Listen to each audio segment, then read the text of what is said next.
Título de exercício: imagine o grau de informação que um cliente poderia ter em 1950 sobre um determinado produto. Suas opções eram limitadas. Provavelmente, suas informações vinham pelo jornal, rádio, por algum amigo ou familiar. O universo de produtos que esse cliente podia consumir seria tudo que chegaria a ele por meio dessas mídias. Existiria algum produto melhor, mais barato, que lhe atendesse melhor? Caso essas mídias não anunciassem, dificilmente esse cliente tomaria conhecimento desses produtos. Saltando mais de 70 anos na história, vemos que o cliente tem acesso a toda a informação sobre qualquer produto utilizando seu smartphone. Atualmente, nós conseguimos saber da existência de qualquer produto, das séries que um serviço de streaming disponibiliza em cada país, assim como a velocidade média e o preço da internet de cada país. Nesse sentido, há mais informação e acesso a diversos padrões de consumo e níveis de serviço distintos. Assim, sabendo que em determinado país há um nível de serviço excelente, o cliente irá manter esse padrão na memória e provavelmente irá exigir este nível de serviço. A conclusão deste pequeno exercício é que o acesso à informação cria clientes com conhecimento dos produtos e muito bem informados. Clientes com essas características apresentarão uma forte tendência a serem mais exigentes. Entre essas exigências, incluem-se menores prazos e custos e maior qualidade. Olá, alunos! Nesse vídeo vamos estudar a tecnologia da informação. Vamos lá? A tecnologia de informação, TI, é extremamente importante para a logística. Hoje em dia, ela está lado a lado com todos os processos de uma organização, englobando desde sistemas de informação básicos até outros no auxílio ao caminhão que leva a carga. Este tema é extremamente complexo, mudando drasticamente o desenho das cadeias de suprimentos e a relação entre as empresas. As tecnologias aumentam drasticamente a produtividade e reduzem custos. Assim, a aquisição de modernas máquinas de transformação de matérias-primas em produtos acabados vai deixar a cadeia com vantagens competitivas muito significativas. Mudanças disruptivas de processos produtivos possuem o potencial de revolucionar um determinado segmento. Entretanto, existe a necessidade do pensamento de cadeia. Podemos destacar também os veículos não tripulados. Essa tecnologia ainda precisa evoluir consideravelmente, principalmente no que diz respeito a questões éticas de tomada de decisão do computador que dirige o veículo. Entretanto, ela tem potencial, pois retira da equação do transporte os riscos de cansaço e imprudência dos motoristas. Eles, inclusive, podem evoluir de função, virando um gestor da rota que acompanha à distância o percurso do caminhão, podendo, dessa forma, tomar algumas decisões baseadas em cognição que a máquina não conseguiria distinguir. E, por fim, destacamos a internet das coisas. Ela está associada, por exemplo, a impressões 3D. Locais de armazenamento com conexão à internet podem enviar informações sobre níveis de estoque de forma automática, o que gera mais precisão e confiabilidade nesse processo. No entanto, ainda há necessidade de manter a calibração e a manutenção desses sensores, tornando difícil a eliminação completa do fator humano no processo.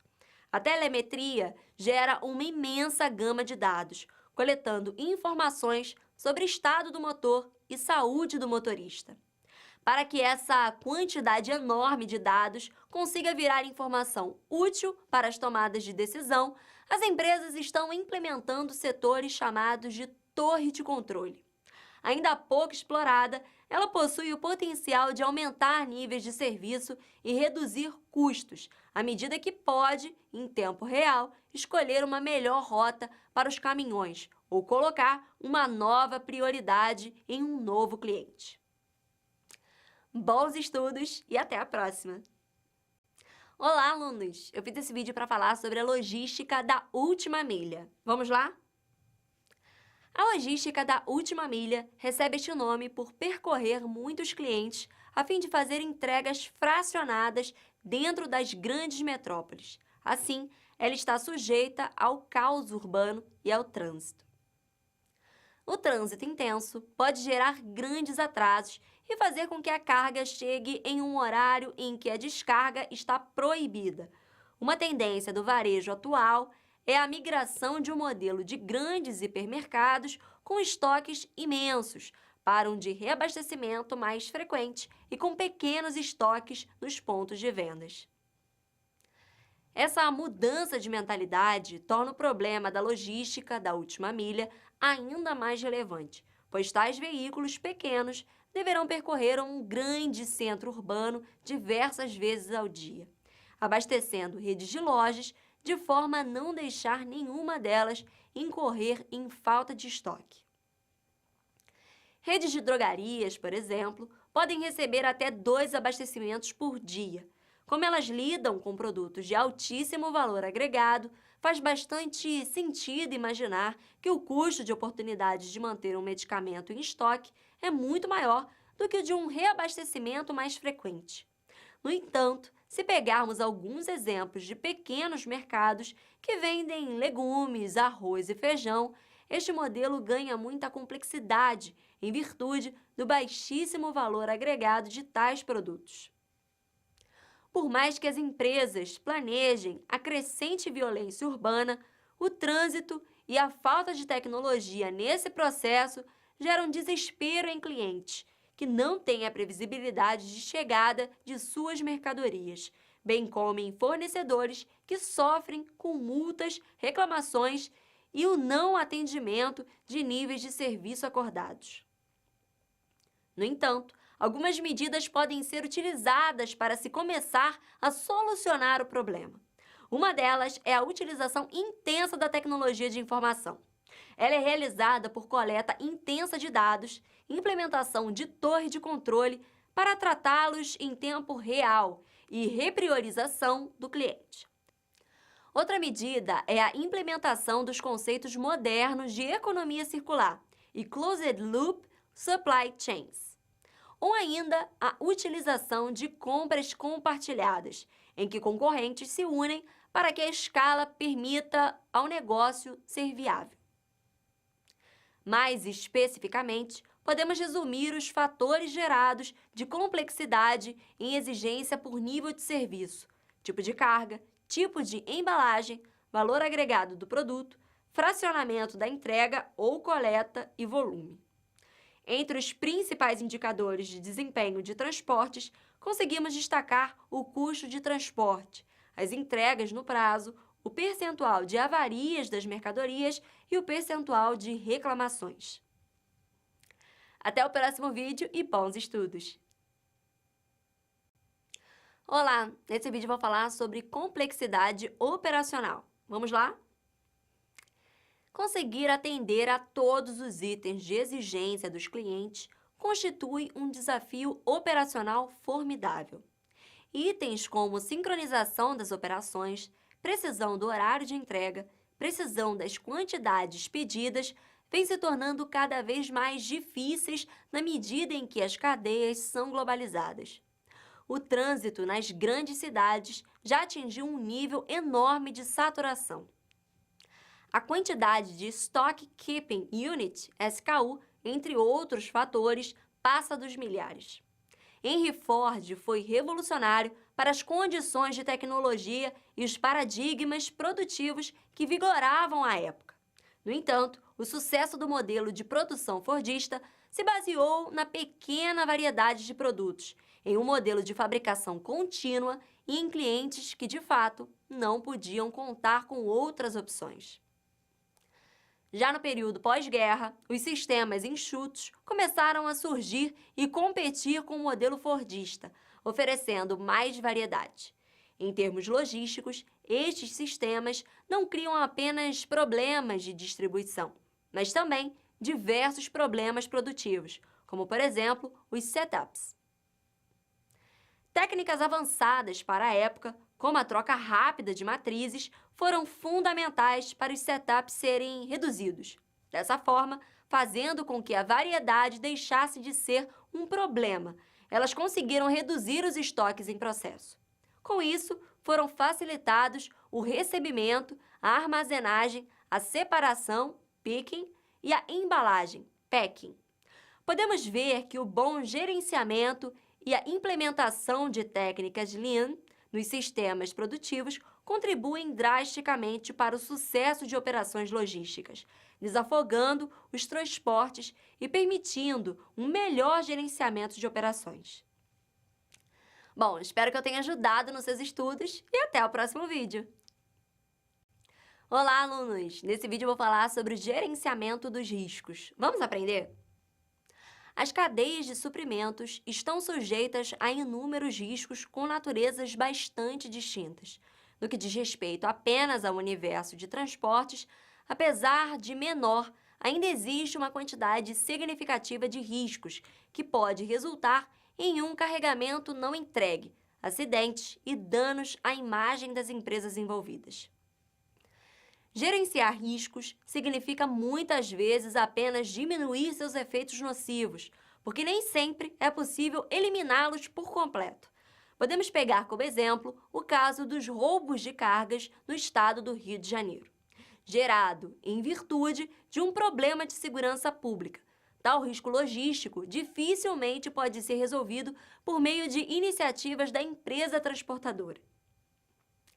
Há ainda riscos mais específicos, como condições da frota, exposição dos motoristas ao cansaço, rotas demasiadamente longas, condições das estradas e, às vezes, até mesmo inexistência de estradas ou rotas alternativas.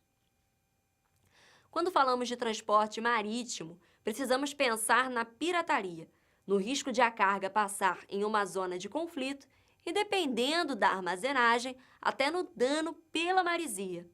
Outros modais de transporte lidam com tipos diversos de perigo. Como se trata de uma atividade que oferece riscos, o transporte, salvo algumas exceções, não agrega valor ao produto, e sim o valor de lugar, já que ele precisa estar no lugar e no momento certo para o cliente certo. Podemos dar um exemplo do trade-off entre custo e nível de serviço. Na pandemia do Covid-19, houve um caso de respiradores que uma empresa chinesa não entregou, já que houve um aumento dramático da demanda por respiradores. Como a China é um país tão distante, a entrega ficou comprometida e o nível de serviço caiu. Espero que esse vídeo tenha ajudado na sua compreensão e até o próximo!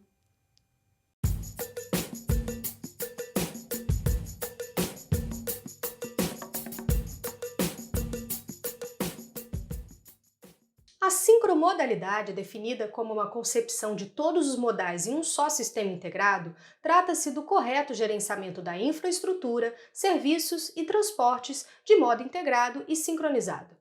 Pode-se dizer que a sincromodalidade tem como caminho natural os transportes unimodal, intermodal e multimodal, e o sistema sincronizado de transportes, que culminará, no longo prazo, nos corredores sincronizados inteligentes. Confira as principais tecnologias utilizadas na sincromodalidade. Container. Trata-se de uma tecnologia mais antiga que deu origem ao conceito de intermodalidade. É mais flexível que as outras tecnologias. Pode ser transferido entre os modais ferroviário, rodoviário e aquaviário. A grande variedade de tipos reduz risco de roubo e avarias. O container é a mais utilizada tecnologia intermodal nos Estados Unidos, fortemente baseado na transferência de containers entre as costas oeste e leste dos produtos vindos da Ásia, utilizado também para a transferência de autopeças vindas da Ásia para as fábricas no Médio Oeste. Double Stack. Essa tecnologia permite substanciais reduções de custo e preço através da redução dos investimentos em material rodante. Consegue gerar redução de mão de obra em função da quantidade reduzida de motoristas, gerando uma redução de até 40% no consumo de combustíveis. Entretanto, exige a construção de grandes terminais e equipamentos especiais. Para se justificar, precisa operar com grandes volumes e grandes distâncias para justificar investimentos e altos custos operacionais dos terminais. Piggyback. É o tipo de transporte onde uma unidade transportadora é transportada nas costas de algum outro veículo de transporte. Como exemplos, podem ser citados reboques rodoviários ou combinações entre caminhões e reboques. Road Trailer permite a transferência intermodal sem necessidade de manuseio. Consegue contribuir para a redução de peso devido à eliminação da necessidade de um vagão ferroviário. Outra vantagem é o fato de eliminar a necessidade de guindastes e rampas nos pátios ferroviários. O custo de aquisição é relativamente alto, exigindo volume e constância, ou seja, alto giro para que se justifique. Cabe ressaltar que o transporte utilizando vários modais pode ser chamado de intermodal ou multimodal. A principal diferença é que no transporte multimodal há a figura do OTM, Operador de Transporte Multimodal, que é o responsável por toda a mudança de modais. O cliente lida apenas com o OTM e um único documento. No transporte intermodal, o cliente deve lidar com cada operadora dos diferentes modais contratados. Olá, alunos! Nesse vídeo eu vou falar sobre os modais de transporte. Vamos aprender? Nosso país foge totalmente do padrão de utilização dos modais de países continentais. Esses países possuem uma alta utilização do modal ferroviário e aquaviário, além de um percentual menor de utilização do rodoviário. O Brasil realmente é muito defasado em sua infraestrutura logística, possuindo uma malha não condizente com sua extensão. Esse perfil torna o país muito pouco competitivo em termos de custos. A escolha do modal deve levar em conta o trade-off entre os transportes e, logicamente, a sua disponibilidade na localidade da operação. Temos o modal ferroviário, que é altamente adequado para transportes de alta tonelagem em grandes distâncias. Entretanto, ele não funciona muito bem com entregas muito granulares. Para este modal, deve haver altas concentrações de produtos em sua origem e em seu destino. Entre as cargas típicas, carregadas incluem-se minérios, fertilizantes e grãos. O modal rodoviário tem adequação para pequenas e médias distâncias, levando pequenos e médios volumes. É ideal para entregas mais fragmentadas, de porta a porta, tanto no fluxo direto como no reverso. Entre as cargas típicas, incluem-se produtos de alto e médio valor agregado, como computadores e medicamentos. Temos também o modal aquaviário, que tem capacidade de conseguir transportar cargas extremamente pesadas e a custo relativamente baixo. Entretanto, tem restrições de velocidade e alcance, maiores custos fixos intermediários se comparados aos dos modais rodoviário e ferroviário. As cargas típicas transportadas incluem minério, produção agrícola e materiais de construção. Por fim, temos a cabotagem, modalidade de transporte em que a embarcação contorna a costa, fazendo paradas para entrega de carga. Dessa forma, o fornecedor consegue garantir ao seu cliente mais segurança para a carga, minimizando roubos ou danos a ela.